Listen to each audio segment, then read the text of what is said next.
Who are you? This is not a question of name, title, or even memories. It is a question that pierces beyond identity cards, family rules, and even your thoughts. What if everything you think you are is just a carefully assembled illusion? Today, we will step into one of the most mind-shattering philosophical and psychological explorations, the illusion of the self.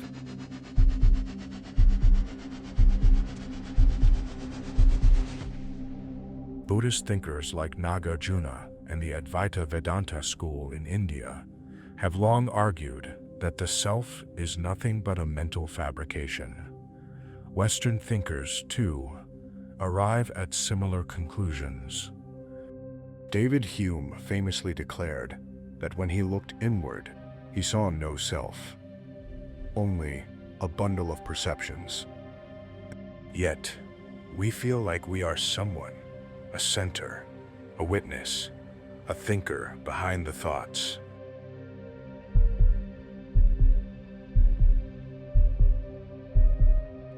Hume observed that when we introspect, we find only fleeting sensations, emotions, thoughts. Never a consistent self. He compared the self to a theater where perceptions appear and vanish, one after another. But there is no theater itself, just the stream of appearances.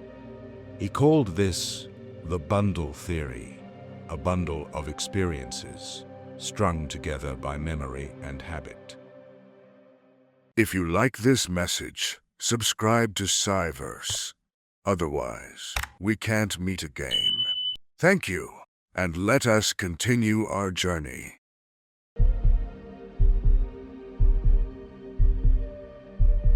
Fast forward to today. Neuroscience echoes this view. There is no single self-center in the brain. Instead, the brain functions as a network.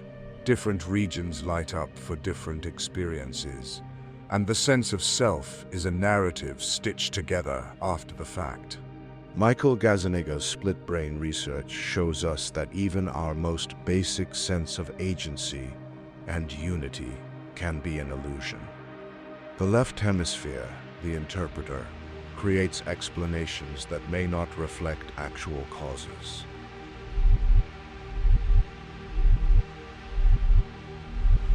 So, who tells your story? Your brain. It collects scattered sensations, perceptions, memories, and beliefs, and weaves them into a coherent character, you. But this narrative is constantly shifting.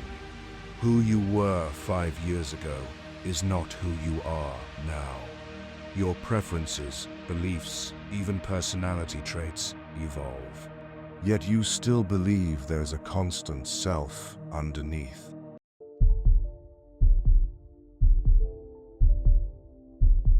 Language traps us. Once you label something, you solidify it. I am shy, you say. And now your brain filters your experiences through that lens. Memory, too, is faulty. It does not record reality. It reconstructs it. We remember things not as they were, but as they make sense in our current narrative. Thus, memory and language collaborate to maintain the illusion.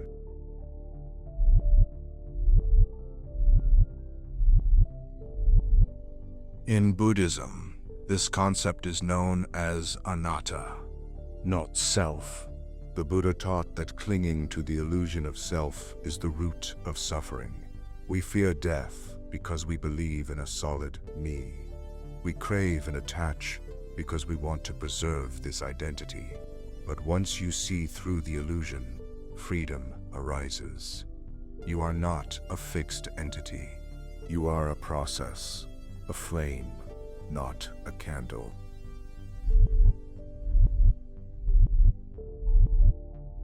Here's the paradox. It is the self that investigates the illusion of the self. This is where Advaita Vedanta shines. In this tradition, one asks, who am I?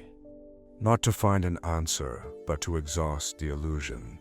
Like peeling an onion, each layer of identity dissolves. What remains is not a person, but pure awareness.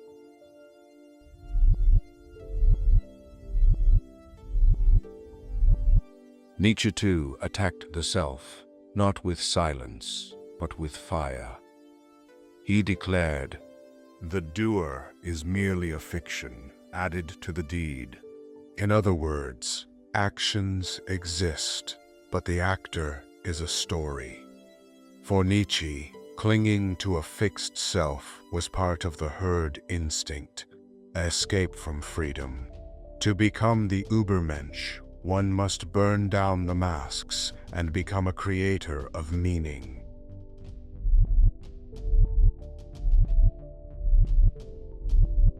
To accept the illusion of the self is not nihilism. It's liberation. You realize you are not bound by a static identity.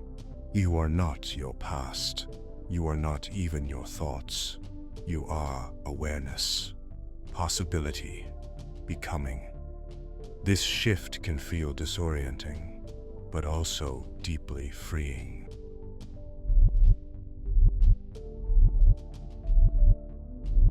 Think of a river.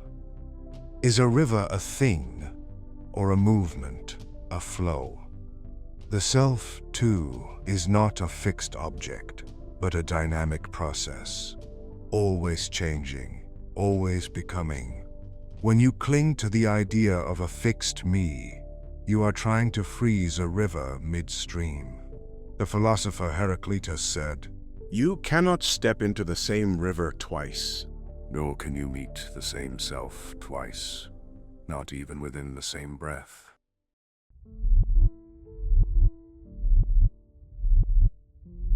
And what about society? Sociologists like George Herbert Mead and Irving Goffman showed that much of what we call self is a performance. We wear masks for different audiences, at work, with friends, with lovers, and sometimes we even forget we are acting. Identity is not found within.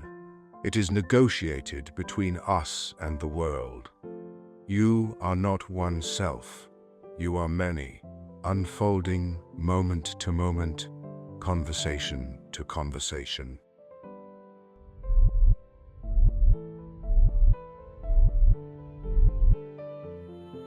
So, who are you? Not a name, not a story, not a fixed point frozen in time.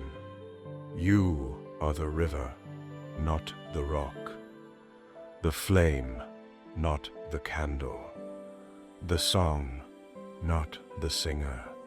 You are awareness itself, a mystery gazing at itself through 1,000 shifting masks.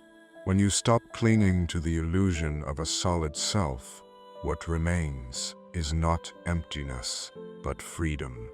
A vast, open sky, no longer trapped by old identities, no longer imprisoned by fear of change. You are the dance of existence itself, endlessly flowing, endlessly becoming. And in that flow, you do not find yourself, you lose yourself. And in losing yourself, you awaken. Know thyself, and then let go.